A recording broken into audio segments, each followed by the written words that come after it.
ডায়রিয়ায় আক্রান্ত আস্ত গ্রাম। গ্রামের দুই একজন নয়, ডায়রিয়ায় আক্রান্ত আস্ত একটি গ্রাম। মুর্শিদাবাদ জেলার বড়ইয়া ব্লক সংলগ্ন কল্যাণপুর 2 গ্রাম পঞ্চায়েতের অধীনে কুণ্ডল গ্রামে আদিবাসী অধ্যুষিত কুণ্ডল গ্রামে অসুস্থ গ্রামবাসী।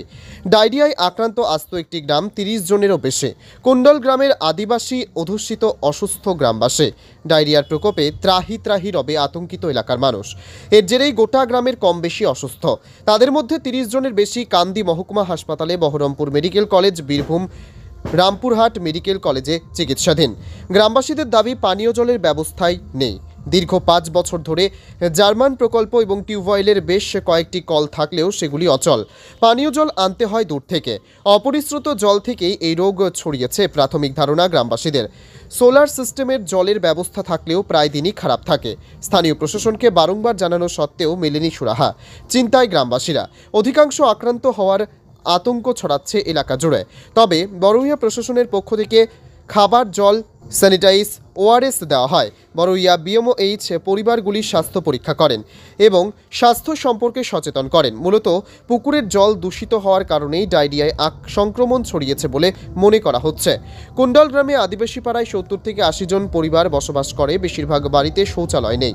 সরকারি 2টি শৌচালয় আছে, একটা বন্ধ হয়ে পড়ে আছে, একটা কোনো রকমে চললে, কিন্তু জলের ব্যবস্থা নেই সেখানে। গ্রামবাসীরা বলে, শৌচকর্ম করতে গেলে আমাদের মাঠে যেতে হয়। কল্যাণপুর 2 গ্রাম পঞ্চায়েতের প্রধান শাহিদা বিবি মল্লিক বলেন, পঞ্চায়েত থেকে আমরা জল এবং শৌচালয়ের ব্যবস্থা করে দেব। গ্রামবাসী অভিযোগ করেন যে পুকুরে জলটা দূষিত হয়েছে। 9 দিন পেরিয়ে গেলেও সেই পুকুরের জল পরিষ্কার করা হয়নি।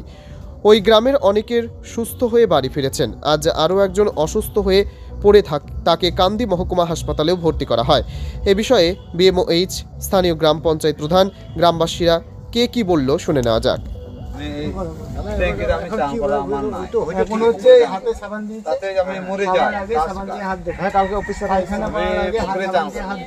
আমরা নামতে পাবো না, গা ধুতে পাবো না, আমরা বাসন মাঝে ধুতে পাবো না।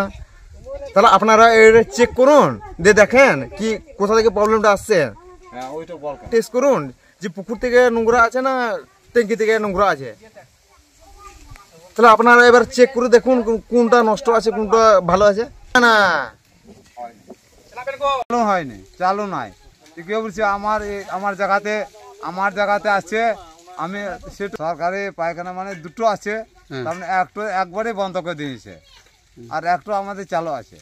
কতগুলো লোক এখানে এই গ্রামে কতগুলো লোক বসবাস করেন? মোটামুটি 80 ঘর। কি নাম আপনার? সুকল হেমরম। যে পানীয় জলের যে ব্যবস্থা, যে ট্যাঙ্কের ব্যবস্থা, সেখানে 80টারও বেশি পরিবার আছে। তারা অভিযোগ করছিল একটা ট্যাঙ্কে জল আছে আর বাদবাকিগুলোতে জল নেই, তারা জল পাচ্ছে না বলে এরকম অভিযোগ করছে। কি বলবেন? যে আমরা এনে জলের ব্যবস্থা করে দিব, আর যে ব্লক থেকে সেই জলের ট্যাঙ্কির ব্যবস্থা করে দেওয়া হয়েছিল জল খাবার জন্য। আর এখানে জলের ব্যবস্থা করে দিবে, ট্যাঙ্কি বসিয়ে দিবে আবার। আচ্ছা, গ্রামবাসীরা আরও অভিযোগ করছিল তাদের শৌচালয় নাই, তাদের দিকে মাঠে যেতে হয়। একটা 2টো শৌচালয় আছে, তার মধ্যে একটা শৌচালয় চালু আছে আর একটা অনেক দূরে, মানে জলের ব্যবস্থা। তার জন্য তারা অভিযোগ করছিল যে তাদের দিকে সেই শৌচালয়ের জন্য তাদের মাঠে শৌচ করতে হয়। তাই আপনারা পঞ্চায়েত থেকে কি পদক্ষেপ নিচ্ছেন? আমরা পঞ্চায়েত থেকে যতগুলো স্টাফ মিলিয়ে শৌচালয় বানিয়ে দিবে আর চালু করে দিবে, যেহেতু নাই যাদের এখানে, আর জলেরও ব্যবস্থা করে দিবে। কি নাম আপনার? শাহিদা বিবি মল্লিক, কল্যাণপুর 2 গ্রাম পঞ্চায়েতের প্রধান। কল্যাণপুর 2 গ্রাম পঞ্চায়েতের প্রধান। ধন্যবাদ।